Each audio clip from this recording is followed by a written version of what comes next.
हमें कौन सी चीज़ पीछे धकेल रही है। श्रेष्ठता ना हासिल कर पाने के 20 कारण। 10 कारण हम पिछली वीडियोस में डिस्कस कर चुके हैं। अगले 10 कारण हम इस वीडियो में डिस्कस करेंगे। कारण 11वां, पिछली गलतियों से ना सीख लेना। एक इंसान संकोच करता है हीन भावना की वजह से, और दूसरा गलतियां करने के लिए संकोच नहीं करता हीन भावना की ही वजह से। इतिहास से सबक ना लेने वाले लोग नष्ट हो जाते हैं। अगर हमारा नजरिया सही हो तो हम अपनी गलतियों से सीखते हैं। असफलता सफर का अंत नहीं है, महज भटकाव है। यह देर की वजह बन सकती है पर हार की नहीं। सच बात तो यह है कि अपनी गलतियों से हमें तजर्बा हासिल होता है। कुछ लोग सीखते हुए जीते हैं और कुछ लोग केवल जीते हैं। अक्लमंद लोग गलतियों से सीखते हैं, अधिक अक्लमंद लोग दूसरों की गलतियों से सीखते हैं। हमारी जिंदगी इतनी लंबी नहीं है कि हम केवल अपनी ही गलतियों से सीखते रहें। कारण 12वां, अवसर को ना पहचान पाना। अवसर बाधाओं का रूप धर कर भी आ सकते हैं, इसलिए बहुत सारे लोग उन्हें पहचान ही नहीं पाते। याद रखिए, बाधाएं जितनी बड़ी होंगी अवसर भी उतना ही बड़ा होगा। कारण 13वां, डर। डर वास्तविक हो सकता है और काल्पनिक भी। डरा हुआ इंसान अटपटे काम करता है। डर की बुनियादी वजह नासमझी होती है। डर का जीना भावनाओं की कैद में जीने के समान है। डर असुरक्षा की भावना, आत्मविश्वास की कमी और बहानेबाजी की आदत को जन्म देता है। यह हमारी क्षमता और योग्यता को नष्ट कर देता है। डरा हुआ इंसान स्पष्ट ढंग से सोच नहीं पाता। डर रिश्तों और सेहत को नष्ट कर देता है। डर की कुछ आम वजह: असफलता का डर, कुछ अजनबी चीजों का डर, तैयारी ना होने का डर, गलत फैसला लेने का डर, अस्वीकार किए जाने का डर। कुछ तरह के डरों को तो बयान किया जा सकता है, जबकि कई प्रकार के डर केवल महसूस किए जा सकते हैं। डर इंसान को बेचैन कर देता है, जिसकी वजह से इंसान बेतुकी बातें सोचने लगता है। नतीजे के तौर पर समस्याएं हल करने की उसकी क्षमता पर और बुरा असर पड़ता है। आमतौर पर लोग डर से भागते हैं। भागने से हमें कुछ देर के लिए राहत मिलती है और कुछ देर के लिए असर भी कम हो जाता है, लेकिन डर की वजह बरकरार रहती है। कई बार बुनियादी डर हमारी समस्याओं को ही बढ़ा देते हैं। काबू से बाहर हो जाने पर डर हमारी खुशियों और रिश्तों को नष्ट कर देता है। डर को एक ऐसा झूठ मानिए जो हमें सच लगता है। असफलता से भी अधिक बुरा असफलता का डर होता है। आदमी से घटित होने वाली सबसे बुरी चीज असफलता नहीं होती। कोशिश न करने वाले लोग प्रयत्न करने से पहले ही असफल हो जाते हैं। बच्चे जब चलना सीखते हैं तो बार बार गिरते हैं, लेकिन उसके लिए वह असफलता नहीं बल्कि सीख होती है। अगर वे मायूस हो जाएं तो कभी चल नहीं पाएंगे। घुटनों के बल बैठकर डरी हुई जिंदगी जीने से अपने पैरों पर खड़ा होकर मरना ज्यादा बेहतर होता है। कारण 14, प्रतिभा का उपयोग ना कर पाना। अल्बर्ट आइंस्टाइन का कहना था, मुझे लगता है कि मैंने केवल अपने दिमाग का 25% ही उपयोग किया है। विलियम जेम्स के मुताबिक इंसान अपनी केवल 10 से 12% आंतरिक क्षमता का उपयोग करता है। ज्यादातर लोगों की जिंदगी का सबसे बड़ा दुख का पहलू ही यही है कि वह अपने मन में कुछ करने की इच्छा लिए हुए ही मर जाते हैं। जीवित होते हुए भी वे जिंदगी को जी नहीं सके। वे इस्तेमाल होने की वजह से नहीं बल्कि जंग लगने की वजह से मरे। मैं खुद में जंग लगवाने के बजाय इस्तेमाल होकर मरना पसंद करूंगा। जिंदगी में सबसे दुखद शब्द यही है, मुझे यह करना चाहिए था। खाली बैठना और इंतजार करने में बहुत फर्क है। खाली बैठने का मतलब है बेकारी और निकम्मापन, जबकि धैर्य और इंतजार करना एक सोचा समझा फैसला है। यह एक क्रम है और इसमें लगातार कोशिश और दृढ़ता शामिल है। किसी ने एक बुजुर्ग आदमी से पूछा, जिंदगी का सबसे बड़ा बोझ क्या है? बुजुर्ग ने बड़ी दुखी आवाज में कहा, ढोने के लिए बोझ ना होना। कारण 15, अनुशासन की कमी। आपको जिंदगी में यह चुनाव करना है कि आप अनुशासन की कीमत चुकाएंगे या अफसोस की। Tim Connor. क्या हमने कभी विचार किया है कि कुछ लोग अपने लक्ष्य तक क्यों नहीं पहुंच पाते? उन्हें बार बार संकट और हार का सामना क्यों करना पड़ता है? कुछ लोगों को लगातार सफलता क्यों मिलती जाती है जबकि दूसरे लोगों को असफलताएं झेलनी पड़ती हैं? खेलकूद, शिक्षा, व्यापार यानी किसी भी क्षेत्र में अनुशासन के बिना महत्वपूर्ण सफलता कोई भी हासिल नहीं कर सका। अनुशासनहीन लोग हर काम करने की कोशिश करते हैं, लेकिन उनमें किसी भी काम को करने का संकल्प नहीं होता। कुछ तथाकथित उदार चिंतकों ने अनुशासनहीनता को स्वतंत्रता माना है, लेकिन किसी विमान में बैठते समय मैं तो यही चाहूंगा कि उसका पायलट अनुशासित हो। वह उन कामों को करे जिनकी उससे उम्मीद की जाती है, न कि अपने मन मौजी मुताबिक काम करे। मैं नहीं चाहूंगा कि विमान कोई ऐसा पायलट चलाए जो इस दर्शन में विश्वास करता हो कि मैं आजाद हूँ। मैं नहीं चाहता कि कोई मुझे कंट्रोल टावर से बताए कि मुझे क्या करना है। लगातार कोशिश की कमी अनुशासन की कमी का नतीजा होती है। अनुशासित रहने के लिए आत्म नियंत्रण एवं त्याग की आवश्यकता होती है। इसका मतलब यह होता है कि हम लक्ष्य पर ध्यान लगाएं। भाप इंजन को तब तक नहीं खींच सकती जब तक उसे एक दायरे में सीमित न कर दिया जाए। नियाग्रा फॉल में बिजली तब तक नहीं बनाई जा सकती जब तक उसे बांधा न जाए। खरगोश और कछुए की कहानी हम सभी जानते हैं। खरगोश में अपनी रफ्तार के बारे में डींगे हाँकी और कछुए को दौड़ के मुकाबले करने के लिए चुनौती दी। कछुए ने चुनौती कबूल कर ली। उन्होंने एक लोमड़ी को जज बनाया, दौड़ शुरू हुई तो कछुआ अपनी धीमी चाल से चलता रहा, लेकिन खरगोश ने रफ्तार दिखाई। जल्दी खरगोश ने कछुए को काफी पीछे छोड़ दिया। उसे जीतने का पूरा भरोसा था, इसलिए उसने सोचा क्यों ना एक झपकी ले ली जाए। नींद खुलने पर उसे दौड़ की याद आई और उसने फिर दौड़ना शुरू किया, लेकिन उसी दौरान कछुए ने लक्ष्य तक पहुंचकर दौड़ जीत ली। अनियमित कड़ी मेहनत करने से बेहतर है नियमित रूप से की गई थोड़ी सी कोशिश, जो अनुशासन से आती है। अनुशासन और पछतावा दोनों ही दुखदाई है। ज्यादातर लोगों को इन दोनों में से किसी एक को चुनना होता है। जरा सोचिए, इन दोनों में से कौन ज्यादा तकलीफ दे है। जिन बच्चों को बिना अनुशासन के काफी आजादी देकर पाला जाता है, वे आमतौर पर बड़े होकर ना तो अपनी इज्जत करते हैं, ना ही अपने माँ बाप की और ना ही समाज की परवाह करते हैं। वे जिम्मेदारियां कबूल नहीं करना चाहते। कारण 16, आत्मसम्मान की कमी। अगर कोई इंसान खुद की इज्जत नहीं करता और अपनी अहमियत महसूस नहीं करता तो उसमें स्वाभाविक रूप से आत्मसम्मान की कमी होती है। ऐसा इंसान ना तो अपनी ही इज्जत करता है और ना ही दूसरों की। उनकी शख्सियत की ड्राइविंग सीट पर अहंकार बैठ जाता है।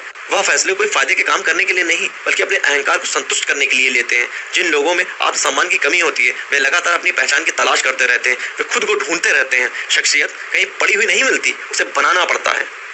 बहानेबाजी की आदत, निकम्मापन और आलसीपन आत्मसम्मान की कमी का नतीजा होती है। निकम्मापन उस जंग की तरह है जो बढ़िया से बढ़िया लोहे को भी खा जाता है। कारण 17, ज्ञान की कमी। 60 साल से पहले मैं सारी बातें जानता था, लेकिन अब मैं कुछ नहीं जानता। अपनी अज्ञानता को निरंतर जानते रहने की प्रक्रिया ही शिक्षा है।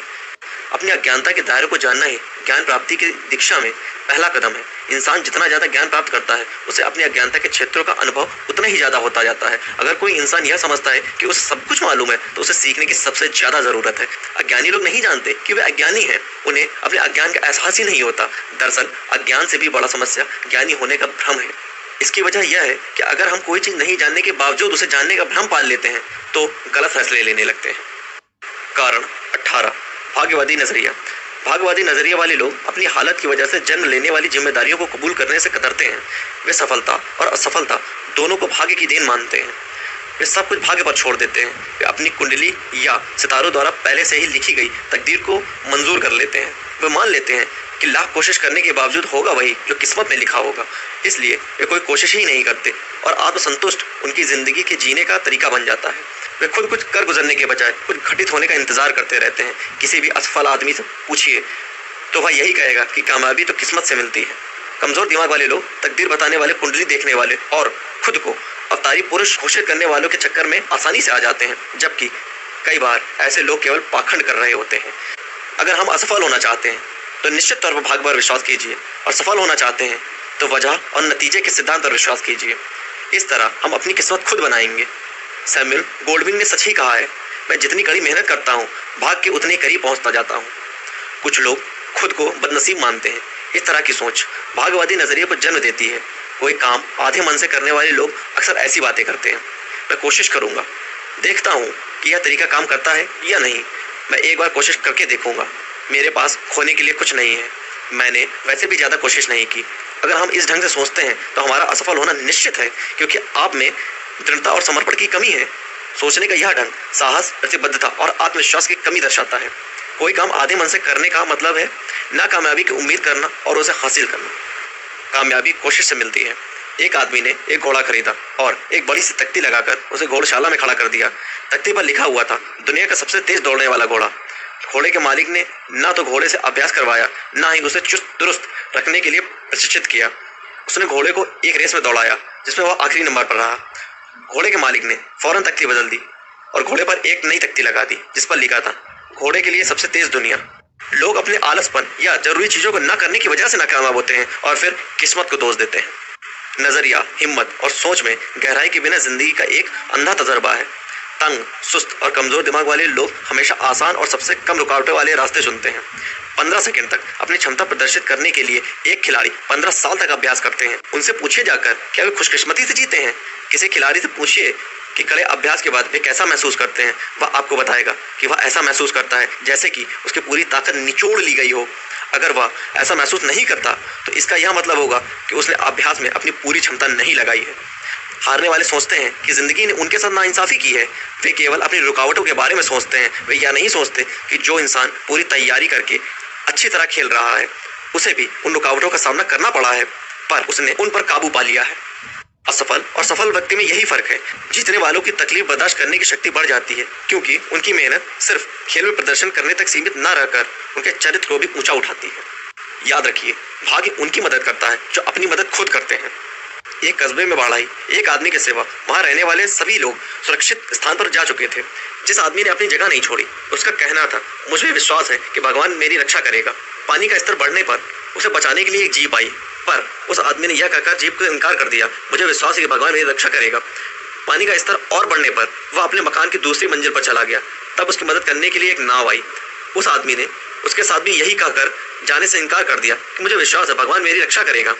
पानी का स्तर बढ़ता जा रहा था। वह आदमी अपने मकान की छत पर चला गया।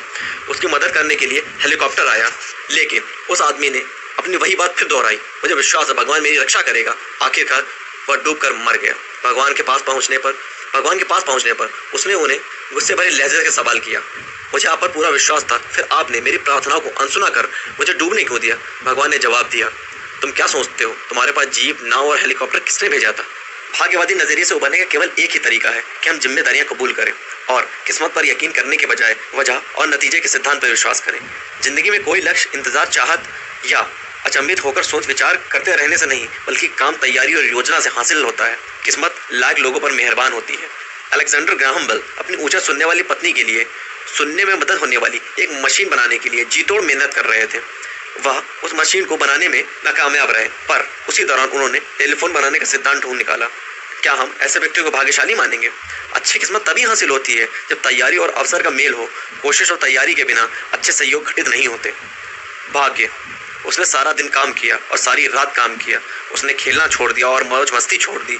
उसने ज्ञान के ग्रंथ पढ़े और नई बातें सीखी। वह आगे बढ़ता गया। पाने के लिए सफलता जरा सी, दिल में विश्वास और हिम्मत लिए वह आगे बढ़ता गया और तब वह सफल हुआ। लोगों ने उसे भाग्यशाली कहा। कारण 19, उद्देश्य की कमी। महान मस्तिष्कों में उद्देश्य होते हैं, अन्य लोगों के पास केवल इच्छाएं होती हैं। अगर हम ऐसे लोगों की कहानियां पढ़ें जिन्होंने अपनी गंभीर किस्म की असमर्थताओं पर विजय प्राप्त की है, तो यह स्पष्ट हो जाएगा कि प्रबल इच्छा ही उनकी प्रेरणा शक्ति थी। उनकी जिंदगी में कोई उद्देश्य था। वे अपने आप को भरोसा दिलाना चाहते थे कि सफलता सारी बाधाओं के बावजूद हासिल की जा सकती है, और उन्होंने ऐसा कर दिखाया। इच्छा शक्ति के बल पर ही लकवे के शिकार विल्मा रुडोल्फ ने 1960 की ओलंपिक दौड़ में सबसे तेज दौड़कर सोने के 3 तमगे हासिल किए। ग्लेन कनिंगम के मुताबिक यह इच्छा शक्ति ही थी जिसने जले पैरों वाले एक लड़के को 1 मील की दौड़ में विश्व रिकॉर्ड कायम करने की शक्ति दी। 5 साल की उम्र में एक पोलियो पीड़ित बच्ची ने अपनी शक्ति दोबारा हासिल करने के लिए तैरना शुरू किया। सफल होने की अपनी प्रबल इच्छा के बल पर ही 3 प्रतियोगिताओं में विश्व रिकॉर्ड कायम किया और सन 1956 में मेलबर्न ओलंपिक में स्वर्ण पदक प्राप्त किया। उसका नाम है शैली मैन। जब लोग उद्देश्यहीन और दिशाहीन होते हैं तो उन्हें कोई अवसर नहीं दिखाई देता। जब किसी इंसान में कोई काम पूरा करने की इच्छा, लक्ष्य की ओर बढ़ने की सही दिशा का ज्ञान, लक्ष्य के प्रति समर्पण और कड़ी मेहनत करने के लिए अनुशासन की भावना होती है, तो सफलता उसके कदम चूमती है। अगर हमारे पास लक्ष्य और सही दिशा का ज्ञान नहीं है तो हमारे पास और कोई भी खूबी हो, हम सफल नहीं हो सकते। चरित्र की बुनियाद पर ही हर चीज टिकी होती है, यह टिकाऊ होता है। कारण 20, साहस की कमी। सफल लोग चमत्कार घटित होना या कोई काम आसानी से हो जाने की आशा नहीं करते। वे रुकावटों पर काबू पाने की हिम्मत और ताकत रखते हैं।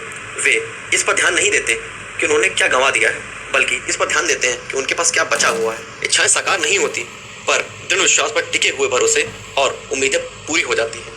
प्रार्थनाएं तभी स्वीकार की जाती हैं जब साहस के साथ काम किया जाए। साहस और चरित्र, इन दोनों के मेल कामयाबी हासिल की जा सकती है। आम और खास लोगों के बीच यही फर्क है। हमारा मन जब साहस से भरा होता है तो हम अपने डर को भूल जाते हैं और रास्ते की रुकावटों पर काबू पा लेते हैं। साहस का मतलब डर का ना होना नहीं, बल्कि डर को जीतना है। साहस के बिना चरित्र बेअसर होता है। दूसरी ओर चरित्र के बिना साहस जुर्म का रूप ले लेता है। सफलता का नुस्खा। सफलता बनाना केक बनाने की तरह है। अगर हमारे पास सही नुस्खा ना हो तो हम कामयाब नहीं हो सकते। अच्छा केक बनाने के लिए हमारे पास सही मात्रा में उम्दा किस्म की सामग्री होनी चाहिए।